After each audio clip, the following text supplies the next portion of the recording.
औज़ु बिल्लाहि मिनश्शैतानिर्रजीम बिस्मिल्लाहिर्रहमानिर्रहीम। ये 1991 के आखिरी 3 या 4 या 5 महीनों की बात है कि उस वक्त मैंने मैट्रिक का इम्तिहान दिया हुआ था। मैट्रिक पास नहीं किया हुआ था मैंने, तो मैं इम्तिहान दे के फ़ारिग हुआ तो मैंने नौकरी की तलाश शुरू कर दी। मिडिल क्लास बंदे का, सफ़ेद पोश आदमी का यही मसला होता है कि वो जब पढ़ रहा होता है तो उसको नौकरी की फ़िक्र होती है। इन अदर वर्ड, उस वक़्त तक मैं पढ़ सिर्फ डिग्री और डिग्री मुलाजमत के लिए रहा था। मैं मतलब पढ़ के डिग्री लूँगा और डिग्री लेके मुलाजमत करूँगा, यही मेरा मकसद था तालीम का। तो मैंने ढूंढते ढूंढते तिजारत अखबार थी, अल्लाह ताला ना बुलाए मुझे, तो अमीर अफजल साहब उसके रेजिडेंट एडिटर थे। उसके चीफ़ एडिटर या उसके मालिक जो है जमील अतर साहब, वो लाहौर के रहने वाले, लाहौर में होते थे। तो मैंने उस अखबार में बतौर नामा निगार ज्वाइन कर लिया। नामा निगार से मुराद ये कि मुझे 1 टका भी तनख्वाह शनख्वाह कुछ नहीं मिलती थी। सहाफ़ियों की तनख्वाह क्या होती थी उस दौर में? कुछ भी नहीं होती थी। ये तो इलेक्ट्रॉनिक मीडिया आया तो सहाफ़ियों की बारें लग गई हैं। तो मैंने नामा निगार के तौर पे ज्वाइन किया और उसी वक्त ही आगे, मतलब शायद उन्होंने भर्ती इसीलिए किए थे कि आगे लोकल बॉडीज़ के इलेक्शन आ रहे थे। तो मैंने पूरा बी ब्लॉक, उसमें इज़हारुल हक साहब, आज भी मुझे याद है, इज़हारुल हक साहब और इजाज़ुल हक के भाई इज़हारुल हक साहब उम्मीदवार थे। सी ब्लॉक में मोहम्मद अली BA साहब और डॉक्टर लियाकत अली ख़ान साहब, साकब वो उसका मुझे नाम पूरा याद नहीं है, साकब उसका नाम था। और बिट्टू जो पुलिस में ASI था, उस वक्त ASI था, उसका वो भाई था। और तीसरे नंबर पे एहसानुल्लाह बाजवा साहब। तो इन लोगों को मैंने कवर करना शुरू कर दिया। तो इस दौरान ही मैं पर फैलाने के मुझे मौका मिला, तो मैं एक दफ़ा रजिस्ट्रेशन ऑफिस चला गया। उधर मैंने देखा कि जो 5 रुपये का फॉर्म मिलता है वो बाहर एक बंदा कह रहा है, बेच रहा है कि 50-50 रुपये का। मैंने कहा मुझे क्या ज़रूरत है, मैं ऊपर जाता हूँ, रजिस्ट्रेशन ऑफिस की सीढ़ियाँ ऊपर जाती थी, ऊपर जाके 5 रुपये का ख़रीद लेता हूँ। जब ऊपर गया तो उन्होंने कहा जी फार्म तो हमारे पास 1 महीना हो गया ख़त्म हुए, मैं फ़ार्म तो नहीं है आपके पास।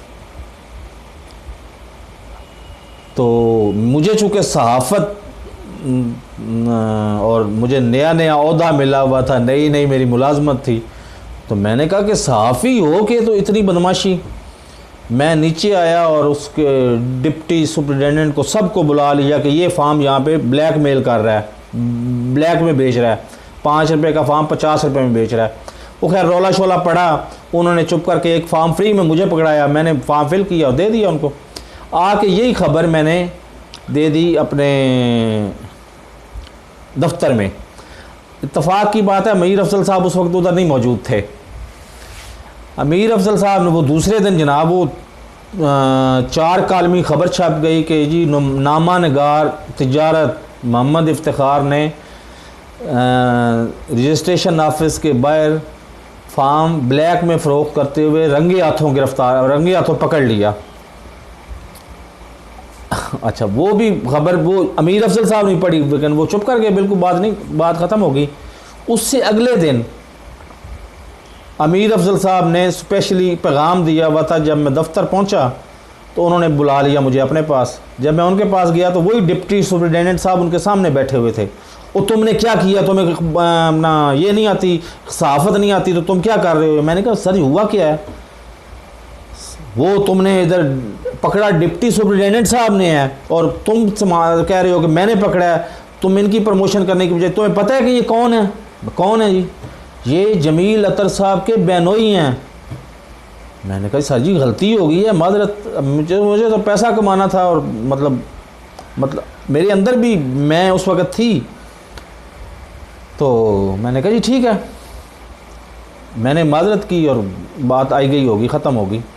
उसके बाद दूसरा जो वाक़या उधर आया मेन, वो था एहसानुल्लाह बाजवा साहब ने ना इलेक्शन जीतना था, ना इलेक्शन जीतने के लिए वो खड़े हुए थे। उन्होंने इस तरह की ख़बरों में रहने का एक बहाना बनाया हुआ था।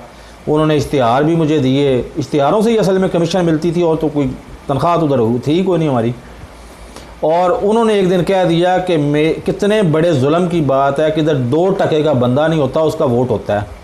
और मैंने ये कुत्ता 2.5 लाख रुपये के ख़रीदा है, इसका वोट कोई नहीं है। मैंने यही खबर बयान जाके तो अखबार में छाप दी। वो दूसरे दिन रफड़ नहीं पड़ा, फिर चौथे पाँचवें दिन वो भी रफड़ पड़ गया मेरे लिए कि जी ये क्या किया है, वो आपको इतने बड़े बड़े इश्तिहार दे रहा है। और उसने गिला किया फ़ोन करके कि जनाब आपने मैंने इसे ऑफ द रिकॉर्ड बात की थी और उसने छाप दी अखबार में। चलो करते कराते बात ख़त्म हो गई। अच्छा, ये वो दौर था जब हम मतलब बयानों में ना बयान ही लिखने होते थे, इन काउंसलरों के और इनके उम्मीदवारों के सबके बयान ही रखने होते थे कि अपनी मतलब इलाके की तरक्की के लिए कोई भी कसर उठा नहीं रखेंगे। तो वो कुछ दौर बदलता रहा। कुछ साल 2 साल बाद अचानक ख़बरें आ गया। ख़बरें में सुर्खियाँ मतलब मुख्तलिफ थी। ट्रेंड सेटर असल में ख़बरें था। ख़बरें ने सहाफ़त की अखलाकियात ही बदल कर रख दी। वो क्या ख़बर छपती थी कि 5 परवाने गिरफ़्तार, तितलियाँ उड़ गईं। 5 परवाने गिरफ़्तार, तितलियाँ उड़ गईं। तो वो खैर करते कराते मैंने वो नौकरी छोड़ दी। वहाँ से पिंडी से फिर लाहौर चला गया। लाहौर में जब गया तो मुस्तफ़ा सादक साहब, वफाक अखबार के मालिक, वो समनाबाद में रहते थे, उनके साथ मेरी ताल्लुक़ हो गया। तो उन्होंने कहा भाई ये तो ख़बरें ने अखबार को अच्छे खासे पढ़े लिखों से बाज़ार में ला के फेंक दिया। ये ख़बरें वाली जो लैंग्वेज है ये कभी तुम इस्तेमाल ना करना। तुम लिखा करो कसर उठा कर भी उठा नहीं रखेंगे, ये भी नहीं लिखना। तुमने लिखना कोई दकीका फ़रोग़ गुज़ाश्त नहीं करेंगे। ये थी, कहने का मकसद ये है कि ये थी हमारी अखलाकियात। खैर करते करते मतलब गरीब आदमी का क्या होता है, इधर नौकरी मिल गई सेल्समैन की कर ली। सेल्समैन से निकले हमें ग्राफिक डिज़ाइनिंग की नौकरी मिलेगी, ग्राफिक डिज़ाइनिंग की कर ली। कहीं कोई अपना कंप्यूटर लेके बैठ गए, हम खुद ग्राफिक डिज़ाइनर बन गए। उसके बाद खुद मतलब प्रिंटर भी बन गए। सब कुछ हम खुद बन गए, सेल्फ एम्प्लॉय जिसको कहते हैं। तो अभी कल मैंने अखबार में मुझे ख़बर मिली है कि गवादर में गए हुए थे अरशद शरीफ साहब और साथ से फैसल शेर जान, दोनों की लड़ाई हुई है। और अरशद शरीफ साहब ने टर्नओवर तो टोटल को 5-6 सेकंड का था, क्योंकि 5-6 सेकंड का तो नहीं, 30-35 सेकंड का था, क्योंकि करीबी सिक्योरिटी सारी की सारी सिक्योरिटी खड़ी हुई थी। उधर प्राइम मिनिस्टर भी उधर ही था। तो वो आ गए और उन्होंने पकड़ लिया। लेकिन 25-30 सेकंड जो है ना, वो अरशद शरीफ साहब के प्रोड्यूसर, उनके हामियों ने ना सही धुनाई की फैसल शेर जान की। तो आजकल ये टॉपिक ट्रेंडिंग टॉपिक बना हुआ है। अरशद शरीफ साहब भी जो है ना वो इस्टेब्लिशमेंट के आदमी हैं और फैसल शेर जान साहब वो भी इस्टेब्लिशमेंट के आदमी हैं। दोनों का तरीक़ाकार मुख्तलिफ है, या इनकी कोई आपस में लड़ाई अलग भी है, वो उसका मुझे नहीं सिलसिला मुझे पता। मैं अपने मौजू की तरफ आता हूँ कि फैसल शेर जान और अरशद शरीफ दोनों एक ही ग्रुप में रहते हुए आपस में लड़ पड़े हैं। तो अब हमारा क्या बनेगा कि जो ना 3 में है ना 13 में है, ना तो हम इस्टेब्लिशमेंट के आदमी के ला सकते हैं कि आज तक इस्टेब्लिशमेंट के किसी आदमी ने मुझसे तो कम से कम एक दफ़ा भी रब्ता नहीं किया। और बल्कि तनकीद ये की जाती है कि मैं बहुत सारे मामलात में इस्टेब्लिशमेंट के ख़िलाफ़ बोलता हूँ। भाई इस्टेब्लिशमेंट के ख़िलाफ़ बोलना जो है वो तो मैं अपने लिए कुफर की हद तक जुर्म समझता हूँ, क्योंकि पाक आर्मी है तो हम हैं, एजेंसियाँ ISI है तो हम हैं, MI है तो हम हैं, मिलिट्री इंटेलिजेंस है तो हम हैं।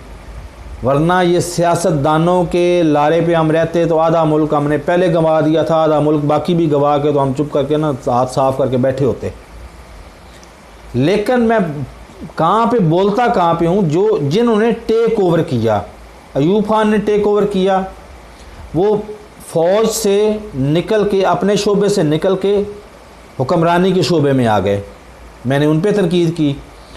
अच्छा, उसके बाद याह्या खान वो फ़ौज से निकल के डायरेक्ट मार्शल आर्ट एडमिनिस्ट्रेशन, मतलब वो भी हुक्मरानी में आ गए, मैंने उन पर तनकीद की। उसके बाद जनरल ज़िया साहब फ़ौज से निकल के हुक्मरानी में आ गए, मैंने इनके ऊपर तनकीद की। मुशर्रफ साहब फ़ौज से निकल के हुक्मरानी में आ गए, मैंने इनके ऊपर तनकीद की। तो ये 100-150 बंदा मिला के मैक्सिमम लगा ले 200 बंदे पे मैंने तनकीद की। और आर्मी का इदारा माशाल्लाह लाखों उधर हैं और इंस्टीट्यूशन मेरे ईमान का हिस्सा है आर्मी, लेकिन उधर हमें कहा जाता है कि ये इस्टेब्लिशमेंट के ख़िलाफ़ है, ये राइंदा दरगाह है। जब हम इस्टेब्लिशमेंट की बात करते हैं तो नून लीग वाले कहते हैं कि तुम इस्टेब्लिशमेंट के दोस्त हो, तो तुम तो जो है ना वो तुम तो वही गद्दार ना, तुम तो इस काबिल ही नहीं हो कि तुम्हें हम सहाफ़ी भी डिक्लेयर करें। तो इधर मुझे एक कुदरतुल्लाह शहाब का ना एक वाक़या याद आ जाता है कि जी कुदरतुल्लाह शहाब जब इधर थे, उस वक्त मशरक़ी पाकिस्तान और मगरबी पाकिस्तान इकट्ठे थे ना, इधर मगरबी पाकिस्तान में थे तो कहीं अमेरिका के सहाफ़ी ने किसी ने कहा कि जनाब कुदरतुल्लाह शहाब साहब होशियार हो जाएं, आप दरपर्दा मदद कर रहे हैं रशिया की, तो हम आपको छोड़ेंगे नहीं। उससे कुछ चंद दिन बाद ही कुदरतुल्लाह शहाब साहब मशरक़ी पाकिस्तान गए, उधर कहीं उनको रशिया का कोई सफारतकार मिल गया, उसने कहा ख़बरदार कुदरतुल्लाह शाह साहब, आप अमेरिका की मदद कर रहे हैं, रशिया वाले आपको छोड़ेंगे नहीं।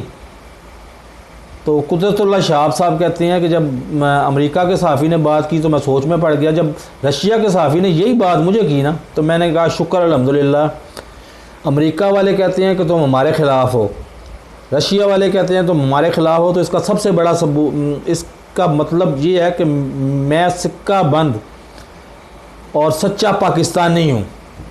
जिस पे रशिया की मुखालफत करनी होती है रशिया की मुखालफत करता हूँ, जिस पे मतलब अमेरिका की मुखालफत करनी होती है मैं अमेरिका की मुखालफत करता हूँ, जिस पे हमायत करनी होती है मैं हमायत करता हूँ। तो इस तरह के बंदे कभी भी, मुझे एहसास है, मुझे ख़ुद भी पता है, इस तरह के बंदे कभी भी अरूज हासिल नहीं कर पाते, मेरे जैसे बंदे। हम ना 3 में ना 13 में। तो अब मैं क्या करूं कि मुझे सच बोलना पड़ता है। जब एक बंदा जो है वो अपने लोकल जो है ना कमिश्नर, असिस्टेंट कमिश्नर, तहसीलदार, इन लोगों, इस लेवल के ऑफिसर्स की जासूसियां करके तो अंग्रेज़ को ख़बरें देता था, और इसी वजह, यही वजह थी कि कायद-ए-आज़म मोहम्मद अली जिन्ना ने उसको अपने से दूर रखा। वही दूसरे चौथे दिन वही मतलब कुछ अरसे के बाद वही बंदा जो है वो पाकिस्तान का हुक्मरान, मार्शल लॉ एडमिनिस्ट्रेटर बन बैठा, और उसका नाम था अयूब खान। फिर याहिया ने जो करतूत घोले वो भी आपके सामने हैं। उसके बाद भुट्टो साहब ने जो करतूत घोले वो भी आपके सामने हैं। जनरल ज़िया साहब ने इस्लाम के नाम पे इस्लाम को ऐसा, इस्लाम का बेड़ा गर्क किया कि इस्लाम का मैं आज भी इस बात का कायल हूँ कि दुनिया भर में जहाँ पे भी मुसलमानों को दहशतगर्द कहा जाता है, हाबील और काबील के कत्ल की तरह एक गुनाह जनरल ज़िया को भी मिलता है, क्योंकि उसने कलाशनकोव मुतारफ़ कराई, उसने हीरोइन मुतारफ़ करवाई। आज दुनिया भर में पाकिस्तानी और मुसलमान बदनाम हैं कि ये टेररिस्ट हैं और ये मनशियात फ़रोश हैं। दरअसल मनशियात फ़रोशी और इससे तो आम पाकिस्तानी का दूर दूर का ताल्लुक़ नहीं है, लेकिन यही किया जाता है। उसके बाद आगे मुशर्रफ साहब की एक अलग कहानी है, वो छोड़ दें। अगर मैं इन लोगों पे मुशर्रफ पे जनरल ज़िया पे, जनरल याहिया खान पे, अयूब खान पे तनकीद करता हूँ, तो इसका मतलब ये तो नहीं है कि मैं आर्मी पे तनकीद करता हूँ। आर्मी तो मेरे ईमान का हिस्सा है। ISI तो वो एजेंसी है जिसके सर पे मैं यहाँ पे मतलब दुनिया के दूसरे कोने पे बैठ के भी मैं फ़ख्र से बात करता हूँ। इधर ऑफिशियल से, गवर्नमेंट ऑफिशियल से मैं कहता हूँ कि मैं उस मुल्क का नुमाया अपना फ़र्द हूँ, उस मुल्क का शहरी हूँ जिसके अंदर ISI जैसी स्ट्रॉन्ग एजेंसी है।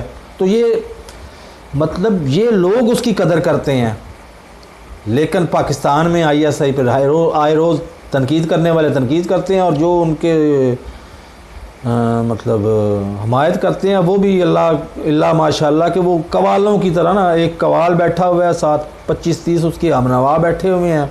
कवाल फ़िक्रा एक दफ़ा बोलता है, हमनवा 25-30 हमनवा इकट्ठे बोलना शुरू कर देते हैं। तो अल्हम्दुलिल्लाह अल्हम्दुलिल्लाह कि अगर यही इसी को अरूज कहते हैं तो मुझे वो अरूज ना ही हासिल हो तो बेहतर है। बहुत बहुत शुक्रिया। मेरे इस चैनल को साथ लगे रेड बटन को पुश करके इसके चैनल को सब्सक्राइब करें और साथ लगे बेल आइकॉन को दबा के ऑल नोटिफिकेशन को ऑन कर दें ताकि मेरी हर नई आने वाली वीडियो का नोटिफिकेशन आपको बर वक्त मिल सके। अल्लाह हाफ़िज़।